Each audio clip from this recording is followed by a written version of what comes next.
Assalamualaikum warahmatullahi wabarakatuh. Puji syukur kita ucapkan kehadiran Allah Subhanahu wa Ta'ala yang telah melimpahkan rahmat dan nikmatnya kepada kita semua sehingga kita masih diberikan kesempatan untuk presentasi kelompok pada saat ini. Selanjutnya salawat beserta salam kita sampaikan kepada baginda Rasulullah yakni Muhammad Shallallahu Alaihi Wasallam yang telah membawa umatnya dari zaman jahiliyah sampai ke zaman yang berilmu pengetahuan seperti yang kita rasakan seperti saat sekarang ini. Baiklah, yang sama-sama kita hormati dosen pengampu yaitu Dr. Rifma MPD. Selanjutnya kepada rekan-rekan kelompok saya. Baiklah, untuk mempersingkat waktu, langsung saja kita masuk ke dalam materi presentasi kita yang mana judulnya yaitu Administrasi Pendidik dan Tenaga Kependidikan ke-1. Sebelumnya izinkan saya sebagai moderator untuk mengenalkan nama kelompok. Yang pertama yaitu Azza Hafifah dengan NIM 2103362. Selanjutnya Fatina Daily dengan NIM 2103114. Selanjutnya Afifah Quraini 210295152. Muhammad Fajri 2103326. Radia Putih Ayu Nabila Marsha 210291103. Sisri Buguna 21031098. Langsung saja masuk ke materi pertama yaitu Afifah. Kepada Afifah dipersilahkan. Terima kasih moderator atas waktunya. Yang pertama yaitu konsep dasar administrasi PTK. Administrasi dalam pengertian secara harfiah yaitu kata administrasi berasal dari bahasa Latin. Ia terdiri atas kata ad dan ministre. Kata ad mempunyai arti sama dengan kata to dalam bahasa Inggris yang berarti ke atau kepada. Dan kata minister sama dengan kata to serve atau to conduct yang berarti melayani, membantu, dan mengarahkan. Yang pertama, pendidik. Secara umum, pendidik di Indonesia lebih dikenal dengan pengajar. Adalah tenaga pendidikan yang berpartisipasi dalam menyelenggarakan pendidikan dalam tugas khusus sebagai profesi pendidik. Yang kedua, tenaga pendidikan. Tenaga kependidikan adalah orang yang berpartisipasi dalam penyelenggaraan pendidikan di suatu pendidikan, walaupun secara tidak langsung terlibat dalam proses pendidikan, seperti contohnya guru. Oke, saya kembalikan kepada moderator.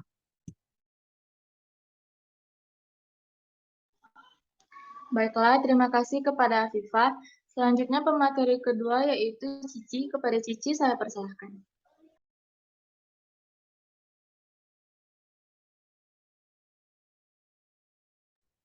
Baiklah, materi selanjutnya yaitu proses administrasi pendidik dan tenaga pendidik. Yang pertama yaitu pengadaan tenaga kependidikan. Pengadaan tenaga pendidikan adalah proses kegiatan untuk mengisi jabatan yang kosong. Pengadaan tenaga kependidikan diselenggarakan dengan langkah-langkah sebagai berikut, yaitu pengumuman adanya formasi baru, selanjutnya pendaftaran, dan yang terakhir seleksi atau penyaringan. Yang kedua yaitu penempatan. Di sini penempatan merupakan tindakan pengaturan atas seseorang untuk menempati suatu posisi atau jabatan. Dan terakhir yaitu orientasi. Orientasi ini merupakan upaya memperkenalkan seorang tenaga kependidikan yang baru terhadap situasi dan kondisi pekerjaan atau jabatannya. Baiklah, terima kasih. Saya kembalikan kepada moderator.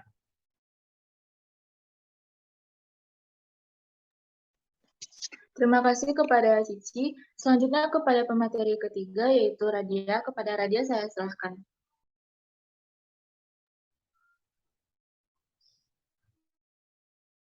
Baiklah, terima kasih kepada moderator telah memberikan kesempatan kepada saya.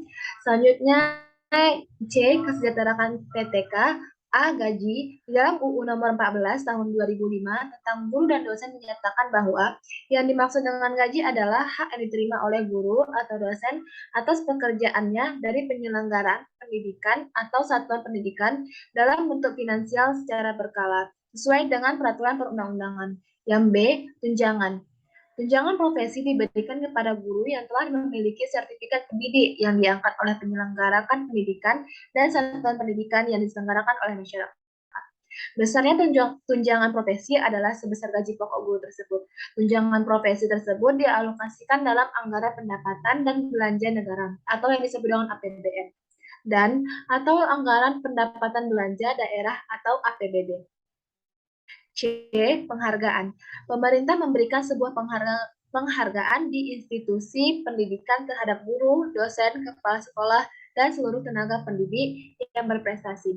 Penghargaan PTK berprestasi ini sebagai penggerak perubahan dalam kemajuan mutu pendidikan. Baiklah, sekian dari saya kembalikan kepada moderator. Terima kasih kepada Radia. Selanjutnya kepada pemateri keempat yaitu Azah. Kepada Azah saya persilakan. Baik, terima kasih kepada moderator. Di sini saya akan menjelaskan tentang cuti PTK. Sebelumnya, cuti adalah keadaan tidak masuk kerja yang telah diizinkan dalam jangka waktu tertentu. Nah, di sini kita akan membahas tentang jenis-jenis cuti. Yang pertama ada cuti tahunan. Cuti tahunan ini merupakan hak PNS yang telah bekerja secara terus-menerus selama 1 tahun. Yang kedua ada cuti besar. Nah, penggunaan cuti besar ini biasanya digunakan oleh PNS yang merencanakan penggunaan cuti besar sejak awal tahun yang digunakan PNS untuk memenuhi kewajiban agama. Yang selanjutnya ada cuti sakit. Cuti sakit ini adalah hak cuti yang digunakan pegawai dalam keadaan sakit yang melebihi batas 2 hari dengan melampirkan surat keterangan dokter atau rumah sakit. Cuti yang terakhir adalah cuti bersalin. Bersalin ini hak atau pegawai wanita untuk bersalin anaknya yang pertama, kedua, ataupun ketiga. Cuti ini digunakan oleh pegawai wanita yang persalinan anaknya pertama akan mengurangi hak cuti. Persekian pemaparan materi dari saya kembalikan ke moderator. Baiklah, terakhir yaitu kesimpulan yang akan dibacakan oleh rekan saya yaitu Azah. Kepada Azah saya persilahkan. Baik, terima kasih kepada moderator. Baiklah, di sini saya akan menyimpulkan dari hasil pemaparan materi kelompok kami, yaitu administrasi pendidikan dapat dirumuskan dari berbagai sudut pandang kerjasama, proses kerjasama itu, sistem dan mekanismenya, manajemen kepemimpinan, proses pengambilan keputusan, komunikasi, dan ketatausahaan. Fungsi administrasi pendidikan dibicarakan sebagai serangkaian proses kerjasama untuk mencapai suatu tujuan pendidikan. Nah, salah satu kewenangan guru adalah menghadapi peserta didiknya. Untuk itu, ia harus memiliki kemampuan dan memiliki standar dengan prinsip mandiri atas keilmuannya. Nah, jadi untuk berprofesi sebagai seorang guru perlu adanya kekuatan pengakuan formal melalui 3 tahap, yakni sertifikasi, registrasi, dan lisensi. Berdasarkan peraturan tersebut, sertifikasi dilaksanakan dalam bentuk penilaian portofolio. Nah, registrasi sendiri mengacu kepada suatu pengaturan di mana anggota diharuskan terdaftar namanya pada suatu badan atau lembaga. Sedangkan lisensi adalah suatu pengaturan yang menetapkan seseorang memperoleh izin dari yang berwajib untuk menjalankan pekerjaannya. Nah, yang terakhir itu ada cuti PTK, di mana cuti tadi terbagi menjadi 4, yaitu cuti tahunan, cuti besar, cuti sakit, dan cuti persalinan. Sekian kesimpulan dari kelompok kami, saya kembalikan ke moderator. Terima kasih kepada Azah yang telah menyimpulkan materi kita pada hari ini. Terakhir yaitu penutup. Demikianlah presentasi kami. Jika ada kesalahan, kami mohon maaf kepada dosen dan teman-teman. Wabillahi taufiq wal hidayah. Wassalamualaikum warahmatullahi wabarakatuh.